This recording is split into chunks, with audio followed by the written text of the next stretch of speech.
Well, hi everyone. It's Molly, and I'm here today with Rachel Pearl VanEtten, and she is with Atrium Parent Education. So, welcome, Rachel. Welcome to you too. Thanks for having me. Thanks. So good you're here. So, tell me, Rachel, we've got 10 more minutes. What's one thing you would love for the world to know? One thing that I would love the world to know, I think, in terms of working with parents, is that it really is going to be okay. I think Mm, that there's such a space of fear or wanting to do it right or not do it wrong, or how do I set my kids up for success? And there's so much information that I think we tend to get a little overwhelmed and then sort of stuck in this place of like, I'm not going to get it right. Or, this place of sort of, it's almost a little like paralyzing. And so I would really love for parents in particular to know that it really is going to be okay. wow. Yeah. That's so good. So, Rachel, how did you discover this? It's interesting when you asked me that question.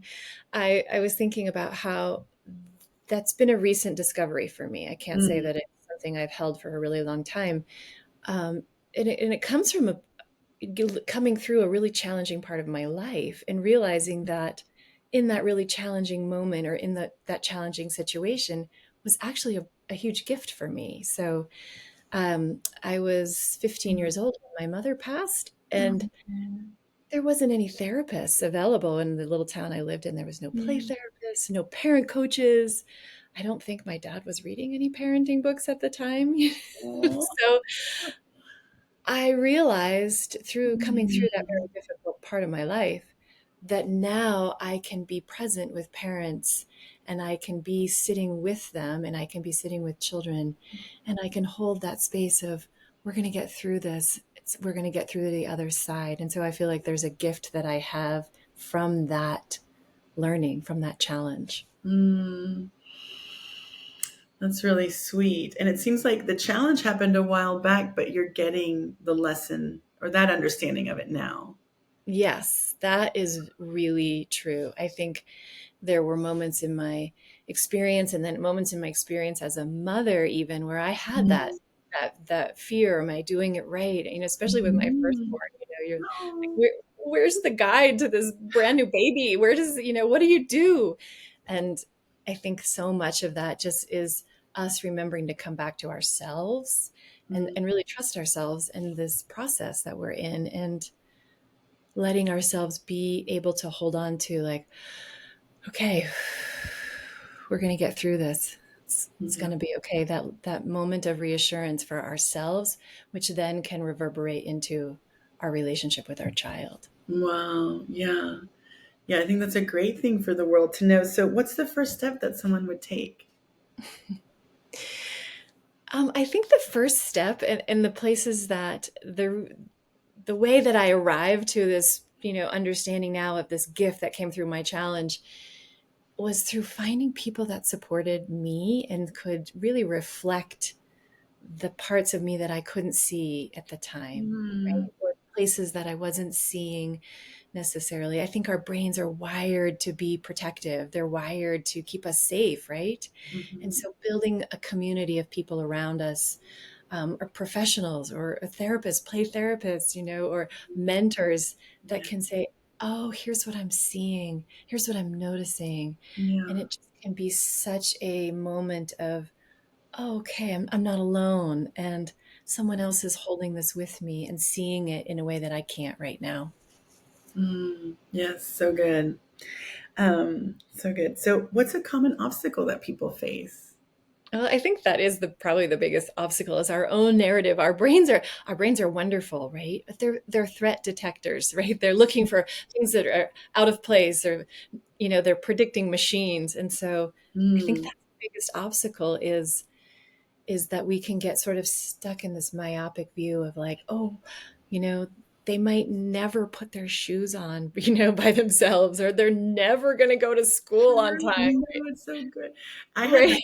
Yes, I had that so much with my infant. Just those little, those little paces, like whatever, introducing solid foods. Like, oh, you're the okay, Ah, you know. yeah, Yeah, right. it's so sweet. Yeah. Yeah. So I think that that's that's the biggest obstacles. We can get really stuck in this, like, the what if, it's never, it's, right? And it's like Yeah. they do grow up and eventually move Yeah. out into the world, Yeah. and And they move do learn things. They do, you on. know. Yeah. Yeah.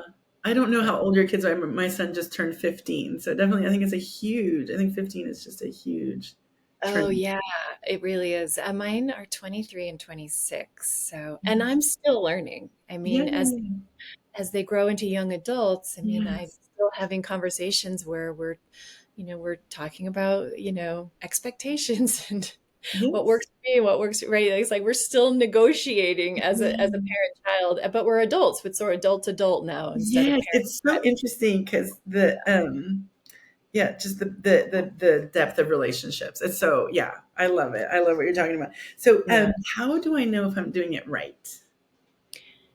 Well, I think that's such an interesting question, right? Because I think what I would say is, how do you know that you're on that path of, forward and upward, is to Yeah. slow it all down.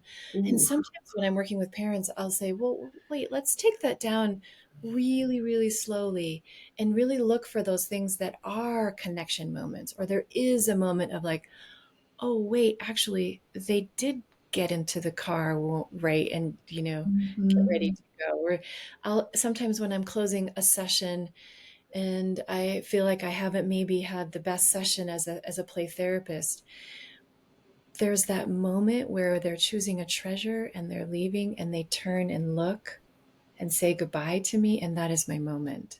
So it's slowing it way down to find that moment of connection, that moment of heart to heart connection, or that moment where there was some tiny little thing that moved forward, that I think as parents, because we're like, everybody's moving really fast, and that's real. We've got to go, we've got to get to school, we've got things to do, we've got all Yeah. these things that are happening.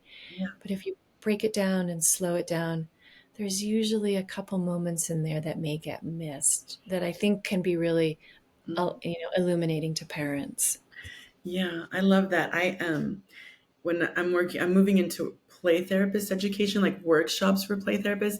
And my first one is about collaborative goal setting. And I like to inspire people to do, well, I like to encourage therapists to set with parents small, inspiring goals. And it's Yes. like you're saying that smallness is those little moments that there may be a small shift in a degree of something that you've been struggling with. And Yes, it's so true. yeah, Yeah. yeah. Yeah, that's The really the important work. inspiring part, the smallest part is that, is what you're saying. It's like, let's slow down and notice. Yeah. And the inspiring part is, can we make a vision? Is like, is there a vision? Like, could you take a video of it? So I want my child to stop and look at me. So when you're describing the child stopping for the treasure, which I also love to, Yeah. Yeah. I also savor that last few minutes of the play session, where you are offering the treasure. And it's like, I've managed to make it so that I'm not rushing that. Like, I really do set the time, like, we've done what we needed to do. There's not like, we're not rushing so that we can stop and get Yeah, the little treasure box. Yeah. I've added a little. I too have slowed that down and given it a good amount of space, because I Yeah. think that one of the things that the other thing I would wish for the world to know is that, like, slowing down transitions or giving them proper time, Yes. hard to do. I'm not saying I'm Yeah. looking for Yeah. perfection here, but they're really important moments. And Yeah. so I do this thing on a balance board, and I call it getting in sync. And so Mm. do a little mirroring and modeling, and I'm breathing and they're breathing. And then there'll be an exchange verbally and sometimes not. And then I will say, are you ready to choose your treasure? But there's this beautiful interaction that's happening here, sometimes non-verbally, of just us saying goodbye, settling in, getting ready for the transition, and then they can leave out the door. And I added that because I was finding that I was Yep. rushing that moment. Mhm.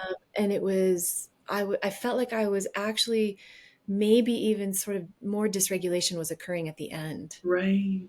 Yeah, and I was thinking that doesn't feel good to be. And so when you can slow it down and kind of get in sync and just exchange a few moments together, a few deep breaths, a goodbye, a treasure, and then they can enter into the realm of parents feeling like they're ready to say hello. So it's like Mhm. good goodbye, good hello. That's so sweet. That, like, I can feel that emotion, that emotive moment. Yeah, I love that. And the balance board. So you have two of them. You each get on one. I actually don't use one, but I'm mirroring a monolith Oh, with okay. You them. have Yeah, them get on it. yeah. I think And that's something. Yeah. yeah, even if there's a struggle in that moment, like it begins sometimes, and so I can really get in a sense of like, when kids are really in hyperarousal versus where are they in their regulation. It's just information for me, Yeah. right? Like, oh, okay. And so then we keep working, and Yeah. um, sometimes they'll share a feeling or a sensation they're noticing in their body, and I love Lisa's question of how do you know, right? Like, so I'm Mhm. adding it in at the end. It's in the beginning and it's in the end. And so I'm like Cool. bookending the Yes. session. Bookends. Yeah. Oh my gosh. Well, unfortunately, that's our time, Rachel. Thank Yeah, you so yeah. much. So lovely. I feel like I could go into so many other topics with you, but it's been so great. And I'm going to include all your information in the description so people Awesome. can find you. And thank you so much for being here. Yeah, thanks for having me. Thanks. Okay.